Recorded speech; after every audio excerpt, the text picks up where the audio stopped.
I have made a list of rent across Japan. In this video, I will explain which areas have high rent based on this list and also talk about couple things you should know when finding an apartment and the process of signing apartment contract. Hello, this is Yasu. In a previous video, I explained the monthly expense for living in Japan and I received many comments in the video. Okay, let me admit, in that video, I discussed the rent based on the average across Japan. So what happened is Tokyo's rent was so high and it skewed numbers and made it quite different from rents in other areas. Okay, so this time, as I mentioned earlier, I've made a list of average rents across Japan and I will explain how to view this table and based on my 5 times of moving experience. I will also share important information you should know when signing an apartment along with process of moving. Okay, let's quickly go over how to view this table. This table is based on the information from the major real estate agency in Japan called Sumo. Starting from the left, this column lists prefecture names. There are 47 prefectures in Japan, from north to south, starting with Hokkaido and ending with Okinawa. The next column shows the names of the cities, towns, villages, and counties within those prefectures. Lastly, this column contains the rent for each area, and there are 1,368 locations listed. 1,368. This is a lot. Okay, please listen to this. When I was making this list, I was spending entire day to convert all the area's name into Romanized name. It was taking forever. And after I finished making the list, I realized that there are a lot of areas wasn't included in the list and I was like, what, do I have to make it again?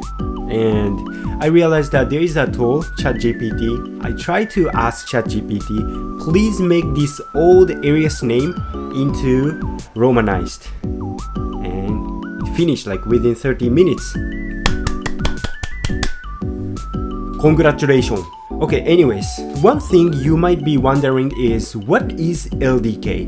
LDK stands for living room, dining, and kitchen. Personally, I wasn't sure about the difference between living room and dining room, but they are classified based on the size of the kitchen space. If the kitchen space is smaller than 10 tatami mats, it's considered as a dining kitchen, and if it's larger than 10 tatami mats, that is classified as living dining kitchen. For those unfamiliar with tatami mats, this is a unit of measurement commonly used in Japan. One tatami is about 180 cm in length and 90 cm in width. So if a room is listed as 6 tatami mats, it means that room is roughly the size of 6 tatami mats. The table lists 5 types of apartment from 1 room, which is 1 room, to 3 LDK. 1 room apartment is the smallest type of apartment where the bathroom and toilets are separate, but everything else is in 1 room. Next one is 1K, where there is a partition between the kitchen and the main living area. And this is the thing that most people who start living alone in Japan tends to choose either 1 room or 1K apartment. Then there is a 1 LDK, which has kitchen space larger than 10 tatami mats and 1 separate room. And if you live alone in 1 LDK, it should be comfy enough. And adding another additional room to 1 LDK makes it 2 LDK, and adding 1 more room makes it 3 LDK. And basically 2 LDK and larger apartments are generally designed for family living. Even I mentioned the 5 types of apartment here. There are actually in between types like 1DK and 2DK. So these 5 room type is just an example. Okay, so let's try to play around with this table. Okay, this is the list I made. It starts from Hokkaido. When you look at column C, you can see the prefecture info, and it starts with Hokkaido and with Okinawa. Okay, so this time, let's say you're looking for 1K size apartment in Fukuoka City. Fukuoka City is located in Fukuoka Prefecture. So what you want to do is try to go column C, and you don't want to manually keep scrolling and where is Fukuoka and it takes time, so it's better to be aware of using the filtering function. It's not that complicated. You want to click this reversed looking like triangle icon. Try to click this and you can sort. Let's say this time you want to only see the info of Fukuoka, and now you can see all the prefecture has tick on them. Try to clear, it will untick everything, and here you'll type Fukuoka, okay, and try to click here and it has a tick on Fukuoka, and okay, so you will see only the information of Fukuoka. And let's say you're looking for 1K apartment around Fukuoka Airport. Fukuoka Airport is located in Hakata Ward, so Hakata-ku. So let's try to filter on column D. Try to click here. Let's untick everything and you'll type Hakata, Hakata-ku. Okay, so you can now see the information of Hakata-ku. And as I said, you're looking for 1K apartment, so you can see the average rent in Hakata-ku for 1K apartment is 53,000 yen. That's how you play around with this table. By the way, I have pasted this spreadsheet URL in the description, so anyone can check this. Okay, back to the explanation. The simple thing is the rent increases with the size of the apartment, but actually there are another factors that determines the rent. In short, the more in demand, a property tends to have higher rent. Anyways, if I need to be more specifically, there are 3 things determines the rent. One is age of the building, location, and property value. Let me explain each one. Age of the building, newer properties have a higher rent, and as it ages, the rent decreases. Locations, the most common factor is the distance to the train station. Especially in Japan, if you're living in the city, many people rely on public transportation, so apartments near train station or metro station tends to have higher rent. Property value, this tends to happen in urban areas. The good example is Fukuoka City. Actually, Fukuoka City has been having redevelopment, and it's causing to the land prices to raise due to an increase in tourists, which has led to higher property taxes. In turn, land laws raise rent even for current tenants. That's how rent is determined. Okay, now let's talk about process of moving. Many people who come to Japan for work or study may have companies or school assisting with them the moving process, but some may have to do everything themselves. For those people, I will explain the moving process step by step. The first one is research, an apartment viewing, application, and finding a moving service company. Okay, the first one is research. For example, you're looking for 1K apartment in Fukuoka City, Hakata Ward. If you try to search on, let's say, Sumo, you'll try to find over 10,000 results. So in this case, you'll need to set a budget cap and consider factors like distance to work or train station, or let's say grocery stores, for narrowing down your option. When I moved to a place in Nagoya this summer, I created a list based on factors like distance to the station and the gym and rent, room size, and building age. A real estate agency staff told me that nowadays all property listing online, so if you are planning to move, you can find pretty much all the property on websites like Sumo, Mini, and Appaman Shop. Okay, let's try to see how you narrow down your option on website. Let's try to access Sumo, which I've been using in this video. Technically, there is no reason for me keep using Sumo. It's just this website has like simple interface. And the first thing you want to make sure is you are viewing the national-wide version. Okay, this time you're looking for 1 LDK sized apartment around Osaka Station. Osaka is located in Kansai, and rental property, and Osaka Prefecture is right middle of Kansai area, and you want to go with along the railway line. Why it's easier for you to narrow down your option around the train station? Because if you go with the area, the option is too many, so it's gonna be easier for you to find around the specific train or subway station. So Osaka Station is on Osaka Loop Line, Okay, and this is the station info here. So try to check Osaka, and you can see there are 8,925 apartments available around Osaka station. So you want to specify by condition. How? There is a section specify other conditions, so you can go more specific by clicking these. Okay, I'm not gonna go everything, but let me briefly go through the major conditions that most Japanese people check. Okay, the first thing you want to check is the distance from the train station. Let's say 20 minutes to the train station by walk is a little too far. Let's go with 5 minutes from the station. And 1 LDK. The next one is age since construction. Let's go with newer than 10 years. So it should be pretty clean. Okay, and you want air condition is already there in the property, so you want to tick here. Okay, and this is important. I want the bath and toilets are separate.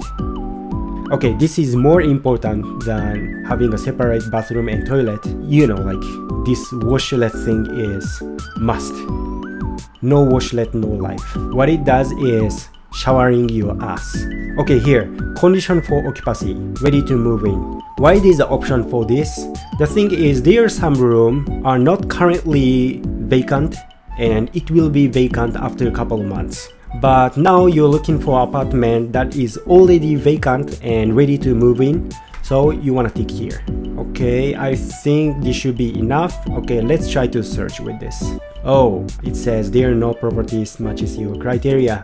Okay, so in that case, I'm gonna have to change my condition. Oh, I check 1DK instead of 1 LDK. Okay, let me change this. Okay, let's search again. Okay, there are 10 properties. It's much easier for you to find apartment, but the price is insanely expensive. Anyways, this is how you narrow down your option.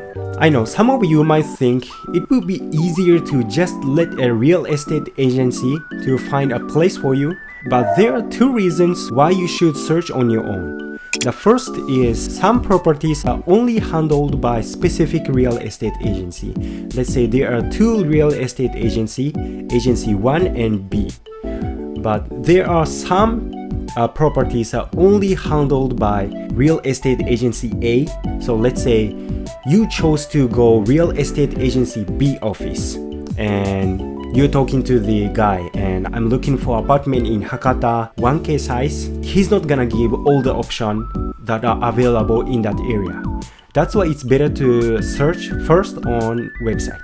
And the second one is the real estate agency may not offer the best option for you, and you'll be living in the apartment for at least couple years.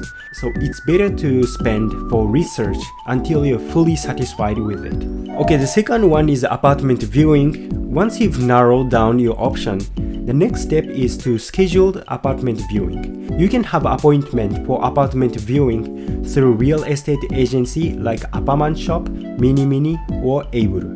I know if you're moving by yourself, scheduling apartment viewing can be a little difficult. So if you're not fluent in Japanese, I recommend using a voice translation app. You know, like how much it's not like safe and comfy to sign a contract without understanding what you've been told. And some agencies also offer apartment viewing in video call, which are convenient if you're far away or cannot visit in person. Regarding the apartment viewing, many people should be wondering how it works. Generally, you will walk through the property with the real estate agency. It's pretty simple. So if there are any question you want to ask about the property, you can ask the real estate agency right away. And the reason why it's better to do apartment viewing is even there are a lot of photos available online, some properties pictures haven't been updated in a while. So it's important to check especially the bathroom, kitchen, and Wi-Fi environment. The thing is, there are some properties cannot install house internet, so in that case you're gonna have to use pocket Wi-Fi. Okay, the third step is application. If you found a property you like, the next one is to apply. You will receive application form from the real estate agency and which you will fill out at their office. Once submitted, you will wait for the result of the screening process. There are 3 persons to screen your status, who is property owner, management company, and guarantor company. They will evaluate whether you are a suitable tenant based on mainly on your job and income. Okay, let me try to share what happened when I was finding apartment in Nagoya this summer. I applied 3 apartments. One of them didn't like YouTuber, and the 2 I failed because my income from the last year was pretty low. You know, like I work as a content creator. It sounds cool, content creator, but what I actually do is YouTuber. If you say YouTuber in Japan, it's not really reliable job. Some people don't like to make a YouTuber as a tenant because some people get loud, like me talking to the camera like around 12 midnight. The main thing is income. You know, like being a YouTuber or freelancer, the income is not stable. And the 3rd one was accepted, but I actually didn't like the 3rd one. So I tried to apply using my wife's name because my wife is working in a company and we passed. That's what happened. Life is tough. Anyways, if you pass the screening, the next step is to sign a contract. If you fail, you'll have to apply for another property, and signing a contract is usually done in person with a paper. But if you're living far away, this can be done by mailing. Okay, the last step is finding a moving service company. Once you've decided your new place and moving in date, it's time to find a moving service company. Actually, if you don't have much things to move and you can drive, you can do it by yourself, but hiring moving service company is usually faster and more convenient. And actually, there are a lot of moving service company available in Japan, but Ato Hikkoshi offers the cheapest price and their service is pretty good. And I have used Ato Hikkoshi 2 or 3 times, and every time I choose a moving service company, I always request multiple moving service company to make estimate, and Ato Hikkoshi always offer the cheapest deal. And this is the general moving process. Okay, in this video, I've covered the list of the rent across Japan and the moving process. For foreigners moving in Japan, the biggest challenge is dealing with the real estate agency or moving service company staff. The thing is, they do anything for the business, so those staff aim to maximize their sales. So if you don't speak Japanese, you may end up with being in a disadvantaged situation without realizing it. The safest option to bring a Japanese friend who you trust to negotiate with the agent, but not everyone has that option. So in that case, you can consider to pay your friends to help you or use app like Google Translate or DeepL, which has the voice translation function. Okay, let me try to use DeepL. For those who didn't know about DeepL, DeepL is just a simple like a translation. You can do like text translate or voice translate, and I think DeepL has more accurate translation over Google Translate. Okay, let me try. Why is my brother's girlfriend jerk? I hope this video helps for those who are planning to move in Japan or trying to move within Japan. Thank you for watching this video. Bye bye.